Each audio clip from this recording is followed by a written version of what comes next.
Michel fait partie des personnes qui sont venues chercher un peu d'eau et de fraîcheur dans ce centre d'accueil pour sans-abri. Nous sommes dans une période, malheureusement, façon de parler, trop chaude et il n'y a plus assez de sang. À l'endroit où il fait frais, à part dehors à l'ombre, je ne vois pas trop bien où on pourrait encore se mettre. Comme je suis dans la rue, je vais où je peux me débrouiller, où on me donne le droit de pas trop cher. Voilà, d'avoir le minimum. Ici, ils peuvent trouver de quoi manger, prendre une douche et surtout boire.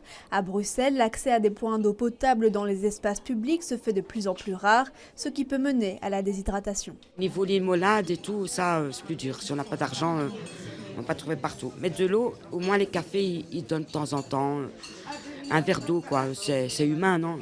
Ce matin, ils avaient très soif, c'est vrai. C'est la première chose qu'ils ont demandé depuis qu'ils sont arrivés, qu'on a ouvert la porte, c'est de l'eau. Un petit peu de fraîcheur aussi. Chaleur humaine et fraîcheur. La mobilisation politique et citoyenne vis-à-vis des personnes sans abri est davantage présente en phase hivernale. Pourtant, ce n'est pas forcément l'hiver qui est la période durant laquelle il y a le plus de décès parmi les gens à la rue. Ce qu'on observe, c'est que le sans-abrisme, on en parle surtout l'hiver, alors qu'on sait que c'est aussi difficile de vivre en été dans la rue qu'en hiver. Il y a même autant de morts, en fait, c'est pas suffisamment dit, mais il y a autant de morts l'été que l'hiver. Et c'est dû à toute une série d'éléments, notamment le fait que les villes ne sont pas suffisamment adaptées aux publics les plus fragiles. Il n'y a pas assez de fontaines d'eau, il n'y a pas assez de toilettes publiques. Les villes ne sont pas du tout verdurisées et donc sont des endroits où c'est très très difficile de supporter la chaleur. Avec le réchauffement climatique, les vagues de chaleur risquent d'être de plus en plus fréquentes, un enjeu auquel les pouvoirs publics devront chercher à apporter des solutions à long terme.